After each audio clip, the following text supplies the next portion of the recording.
Bonjour à vous. Bienvenue sur ma chaîne Chrissy News.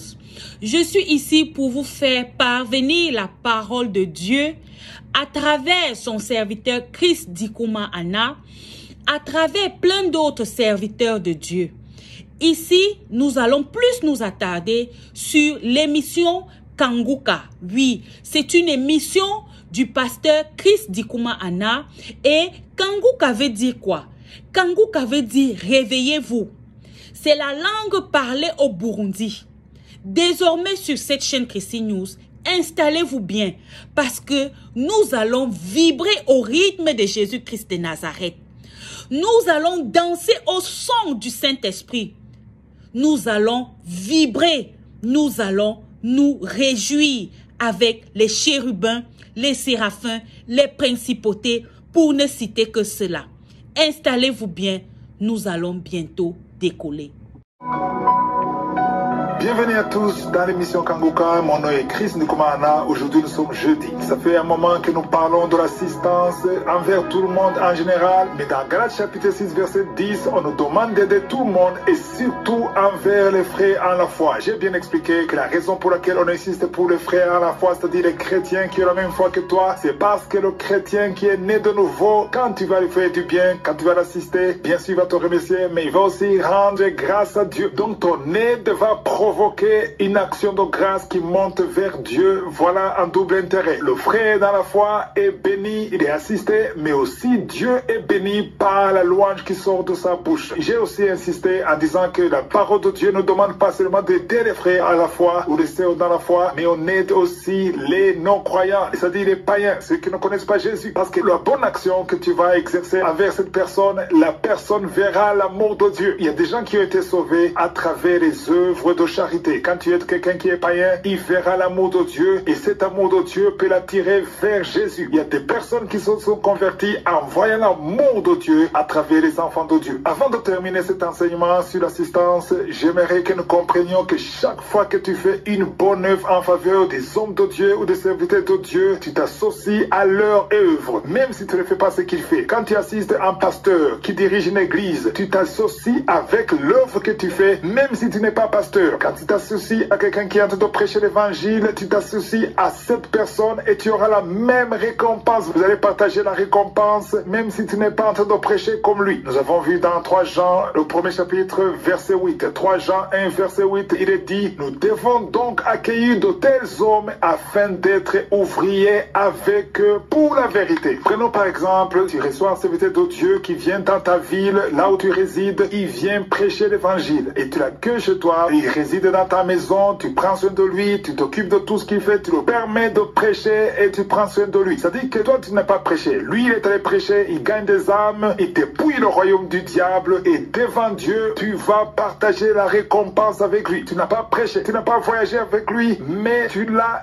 soutenu. Quand tu le soutiens, toi aussi, tu partages l'œuvre qu'il fait. C'est pour ça que le verset dit, afin d'être ouvrier avec eux pour la vérité. C'est-à-dire que tu es ouvrier avec la personne, même si tu n'as pas voyagé, même si tu n'as pas fait ce qu'il fait. Le fait que tu participes à ce qu'il fait et que tu facilites la personne, tu partages la récompense avec lui. C'est comme si tu envoies un serviteur de Dieu en Inde, par exemple, pour prêcher l'évangile. Tu couvres les frais d'hôtel, tu couvres tout, tu partages la récompense avec lui qui a voyagé alors que tu n'as pas voyagé. C'est-à-dire que spirituellement, tu as voyagé avec lui. Au ciel, tu auras la même récompense. Il faut comprendre que pour servir Dieu, ce n'est pas forcément que tu dois être sur le terrain. Quand tu soutiens quelqu'un qui fait l'œuvre, tu partages avec les personnes. Soutenir quelqu'un qui prêche ou qui sert Dieu, ce n'est pas seulement avec l'argent. Peut-être que tu n'as pas d'argent, mais tu peux prier pour la personne. Quand tu intercèdes pour un serviteur de Dieu qui fait l'œuvre de Dieu que Dieu approuve, toi aussi tu participes dans cette œuvre de Dieu. C'est ça la mentalité qui doit changer. Tout le monde veut prendre le micro, mais il faut comprendre que tu ne dois pas prendre le micro pour servir Dieu. Quand tu soutiens celui qui sert Dieu, tu peux le soutenir avec ton argent, tu peux le soutenir avec ta prière, tu peux le soutenir d'une façon ou d'une autre avec les ressources que tu as. Tu partages participe à cette œuvre. Et le verset nous dit que si nous accueillons de tels hommes, nous sommes ouvriers avec eux pour la vérité. Il y a un autre verset que j'aimerais vous montrer, c'est dans Matthieu 10, verset 41 à 42. Lisons d'abord le verset 41. Matthieu 10, 41. Il est dit, c'est lui qui reçoit un prophète. C'est Jésus qui parle ici. C'est lui qui reçoit un prophète en qualité de prophète, recevra une récompense de prophète. C'est-à-dire que si tu reçois un prophète, tu soutiens un prophète, tu assistes à un prophète qui est un vrai prophète de Dieu, tu recevras la récompense de prophète, même si tu n'es pas prophète. Ça, c'est très important. Et c'est lui qui reçoit un juste en qualité de juste, il recevra la récompense de juste. Au verset 42, il est dit, et quiconque donne seulement un verre d'eau froide à l'un de ses petits, parce qu'il est mon disciple. Tu lui donnes parce qu'il est le disciple de Jésus, je vous dis en vérité, il ne perdra point sa récompense. Donc, il faut comprendre ici que si tu assistes quelqu'un qui est approuvé par Dieu, tu reçois la récompense qui est réservée à cette personne que tu assistes, même si tu n'as pas la même onction, même si tu n'as pas le même appel. Le fait que tu soutiens cet homme, tu partages la récompense avec cet homme. C'est ça qu'il faut comprendre. Voilà pourquoi beaucoup de gens n'aiment pas soutenir l'œuvre de Dieu, parce qu'ils ne comprennent pas qu'en participant à l'œuvre de Dieu, vous bénéficiez de quelque chose de très important spirituellement et il y aura une récompense au ciel. Tout cela demande une compréhension et un changement de mentalité.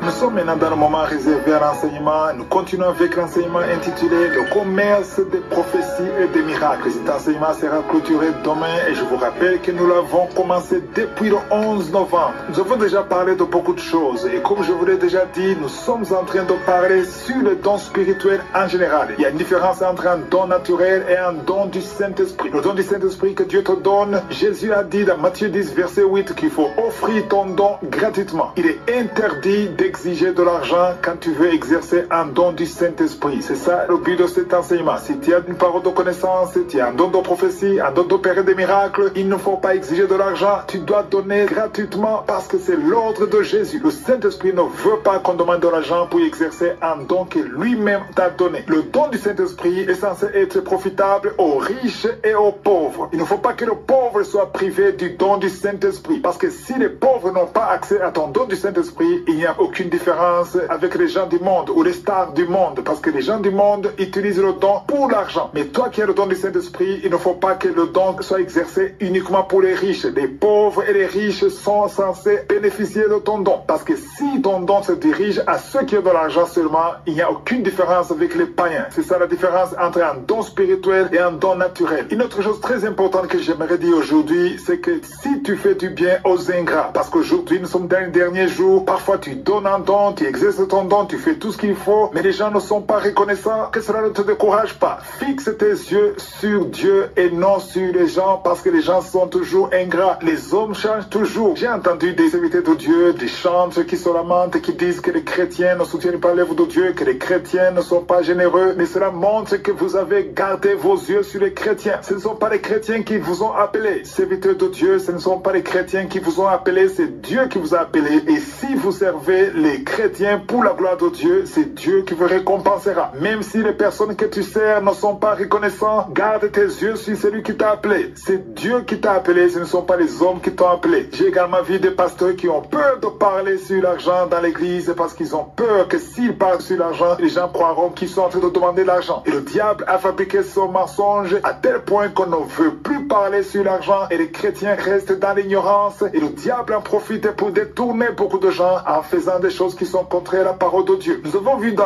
1 Corinthiens chapitre 9 verset 11 ce que Paul dit. Paul écrit en disant: si nous avons semé parmi vous les biens spirituels, est-ce une grosse affaire si nous moissonnons vos biens temporaires? Donc ici Paul montre qu'il y a un rapport entre les biens spirituels et les biens temporels. Les biens temporels, ce sont les chrétiens qui ont ça. Les biens spirituels, ce sont les serviteurs de Dieu qui ont ça. Et il y a une relation entre les deux. C'est-à-dire que Paul dit: nous avons semé parmi vous les biens spirituels. De quel bien spirituel parle-t-il? Il parle de la parole de Dieu. La parole de Dieu, les principes de Dieu. Et les chrétiens, les Corinthiens ont été transformés par la parole prêchée par Paul et les apôtres. Et Paul dit, est-ce une grosse affaire si nous moissonnons vos biens temporels? Donc ici, il montre que ce n'est pas quelque chose de terrible. Il y a cette relation entre les deux. Mais au verset 12, il dit que malgré que c'est son droit d'avoir les biens temporels, il dit, mais nous n'avons point usé de ce droit afin de ne pas créer d'obstacle à l'évangile de Christ. Ce n'est pas que ce n'était pas son droit, mais c'est parce qu'il voulait protéger la gloire de Dieu. C'est que Paul voulait dire ici, il voulait dire que si quelqu'un te bénit spirituellement, c'est tout à fait naturel que tu le bénisses matériellement et ce n'est pas contre la parole de Dieu. C'est ce qu'il voulait dire ici. Mais il dit que dans certains cas, je refuse même les biens temporels, bien que c'est mon droit. C'est ce que Paul essaie d'expliquer ici. Mais il faut comprendre que pour que l'œuvre de Dieu évolue, il faut qu'il y ait des gens qui ont le cœur de soutenir l'œuvre. Dans ton église, si tu veux que dans ton église, vous ayez de meilleurs instruments, que le bâtiment soit agrandi, que vous soyez dans de bonnes conditions pour prêcher l'évangile, il faut soutenir l'œuvre de Dieu. Il faut soutenir ton pasteur, il faut soutenir ton église. Parce que si les chrétiens de l'église viennent seulement et ne soutiennent pas, l'œuvre de Dieu ne pourra pas avancer. Par exemple, si tous ceux qui écoutent Kangoka ne soutenaient pas cette œuvre, il n'y aurait pas de partenaire. Je vous dis la vérité, Kangoka ne serait pas opérationnel aujourd'hui après 9 ans. Si Kangoka a existé pendant 9 ans, c'est parce qu'il y a des partenaires qui soutiennent cette œuvre. S'il n'y avait pas de partenaires, il n'y aurait pas de Kangoka. Parce qu'il y a un grand nombre de gens qui travaillent dans Kangoka et tout ça demande des moyens et c'est à travers vous les partenaires que Kangoka parvient à avancer. Il y a un verset que beaucoup de chrétiens aiment, c'est dans Philippiens 4, verset 19. Paul écrit en disant, et mon Dieu pourvoira à tous vos besoins selon sa richesse avec gloire en Jésus-Christ. Demain, je vais vous montrer qu'il ne suffit pas de mémoriser ce verset. Il faut lire tout le chapitre. Il y a d'autres versets en haut qui montrent que Paul ne parlait pas à tout le monde. Ici, il disait qu'il parlait aux Philippiens. Il a dit qu'il était en Thessalonique, que les Thessaloniciens ne l'aidaient pas du tout. Et pour que ce verset te concerne, il faut être comme les Philippiens. Si tu es comme les Thessaloniciens, ce verset ne te concerne pas. C'est ce que je vais expliquer demain si je suis le vœu. Je vous souhaite tous de passer une excellente journée.